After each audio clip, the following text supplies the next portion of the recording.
गजपति जिला पाड़ाखुंडी ठारे किट और किस पक्षरु एजुकेशन फॉर आलुमिनी माराथन अनुष्ठित हो जाइछि। स्थानीय श्री कृष्णचंद्र गजपति स्वयं शासित महाविद्यालय परिसर आरंभ होइतिबा मिनी माराथन गजपति स्टाडियम जाई पहुंचीथिला।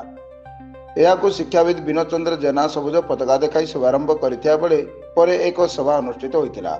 संयोजक उदित सिंह अध्यक्षतार अनुष्ठित ଏହି କାର୍ଯ୍ୟକ୍ରମରେ मुख्य अतिथि भाव पाड़ाखुंडी एसडीपीओ माधवानंद नायक, मुख्य वक्ता भाव राष्ट्रपति पुरस्कार प्राप्त शिक्षक विनोद चंद्र जेना एवं सम्मानित अतिथि भाव राजू नायक, अध्यापक तरसिंह पाटमाझी जोगदे किट और क्रिस प्रतिष्ठाता अच्युत सामंतक ଏହି नियारा पदक्षेप को प्रशंसा करने सह शिक्षार उन्नति पाई श्री सामंत उद्यम को प्रशंसा करते। किस पुरातन छात्र तथा अध्यापक गिरिधर रायका ଏହି कार्यक्रम उद्देश्य संपर्क में आलोकपात करते।